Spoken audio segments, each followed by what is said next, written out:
Hey pen people, Brian here, and today I want to show you this. I just made this teeny tiny little notebook. I've been getting into bookbinding lately, as you might know if you've been watching my videos, and it's been a lot of fun, and I decided to challenge myself to see how small can I go. So today I'm going to walk you through how I did this, show you how it handles fountain pens with a writing sample. Okay, without further ado, let's dive in. To give you a little more context of what led up to this little project, I wanted to show you some of the other notebooks I've done that are more of a full size, whether that's pocket sized or A5. This little one is definitely very different from what I usually do.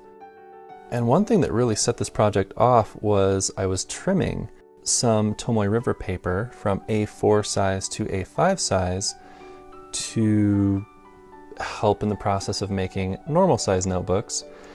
And a couple of the pieces tore along the edge, and I was like, oh, that's not really going to work to make a notebook anymore. Because Tomoe River, this is 52 GSM. It's very fine paper. It's much finer than what I'm used to working with. So I haven't had that problem before. But anyway, so I had a page tear on me, and it was just going to go in the garbage. But then I thought, I wonder if I can make a notebook with one sheet of A5 Tomoe River paper. Yes, seeing how small of a notebook, that was part of it, but also just seeing, can I make a notebook with one sheet of paper? And turns out you can. So I have 15 sheets that I was able to cut out of that one A5 sheet. You fold those in half, and it kind of becomes like 30 sheets almost. And then if you count the front and back, that comes out to 60 pages. So pretty cool. And folding them was not easy. There's a trick where you can take a stack of pages and fold them all at once into one signature, and that's what I typically do. It's a nice way of keeping the pages even and all that stuff, but it just didn't. It was not going to work with this teeny tiny paper, so I had to fold a few sheets at a time and then kind of stack them together. But it worked out pretty well. And the nice thing about this type of notebook that I make is you're going to trim off the four edges anyway, so it doesn't really matter if things are slightly uneven. You're going to trim it and it's going to look almost like a machine made it afterward. It's really kind of nice. And then just using my bone folder to make sure that those pages are nicely creased. I got that bone folder in a kit of bookbinding stuff off of Amazon for like $13. I'll try to put a link in the description if you want to check that out. And this cardstock I actually got at Joann's, just a craft store, and it was like 79 cents for a sheet. So pretty nice. And the funny thing is that I had used some of it and I had messed up on some of it, and so it wasn't going to work to use the rest of the sheet for a larger notebook. But I'm glad I didn't toss it, because I was able to make a really nice cover for this little mini notebook. Another thing I have to say is that it might look like everything just went smooth as clockwork as I was making this notebook. It did not. I had multiple attempts of trying to cut out the cover, multiple attempts of trimming the pages later, multiple attempts of punching the holes. Through the magic of editing, I was able to streamline the process a little bit more, so that you didn't have to watch me do the same thing like 50 billion times. And this style of notebook that I made, I learned it from a YouTube channel called 4 Keys Book Arts, I believe. I'll try to put a link to that in my description as well. Awesome channel, just absolutely one of my favorite channels. And he's got a little beginner's series on bookbinding, and this is the first book he shows you how to make. It's very simple, one signature, stitched binding. It's simple, but man, they're awesome. I've really enjoyed my larger versions. I actually keep one of them just inside the cover of my planner. That way I can take a writing notebook with me everywhere my planner goes. So I just grab my planner and I already know I've got a writing book in there. I really like it. I mean, I do want to learn more advanced kinds of bookbinding one of these days, but it's kind of hard to want to move on to those because I just love this single signature thing so much. you make one, you get to decorate the cover, you get to fill it up fairly quickly, and then you make another one, and it's super fun. And you can have this big collection of notebooks that you've made, and you can make them fairly quickly. I've gotten to the point where as long as nothing goes wrong, I can make a notebook in like 15 minutes. Very simple stuff. So if you're interested in learning how to do this kind of thing, I know this video might move a little bit quick. It wasn't really my intention to teach you exactly how to do this, but fortunately there is an amazing video that teaches you very well how to do this kind of thing. So definitely go check that out. Stitching these notebooks is actually one of the easier parts. I actually really like it. Like, all your measuring is done.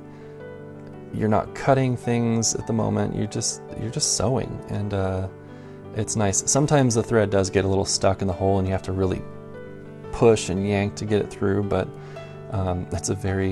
overall it's a very chill and relaxing experience stitching a notebook together.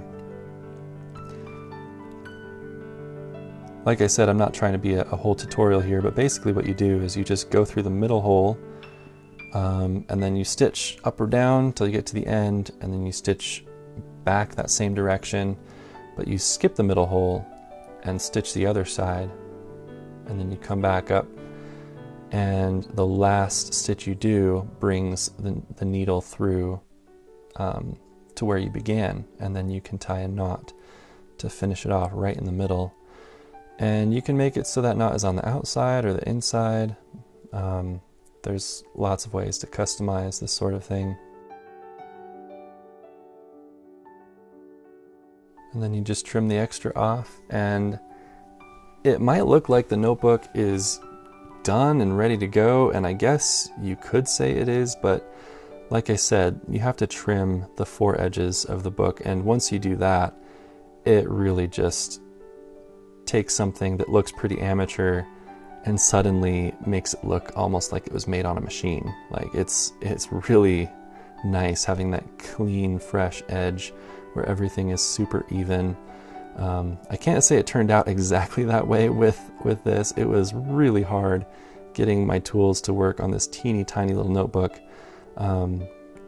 So here I'm using a ruler to square off the ends and then use as a guide as I trim just a little bit off. And I had to be really careful not to trim too much, or else I'd run into that thread and cause all kinds of problems. And what's funny is usually I have a right angle of some kind. I have a square, I have the tin that I keep my bookbinding materials in. I'll use one of those plus my ruler to make sure I'm cutting at a 90-degree angle, but that didn't work because the notebook is barely bigger than my ruler, so I couldn't use any extra tools. It just had to be my ruler. Fortunately, using the end and side of my ruler, I could get a pretty good 90-degree angle on such a small thing, and because it is small, you're not really going to be able to tell if it's not 90 degrees anyway. So some things were harder about this, other things were easier. One thing that was really hard about the size was just thinking it would be easier somehow or simpler than making a larger notebook.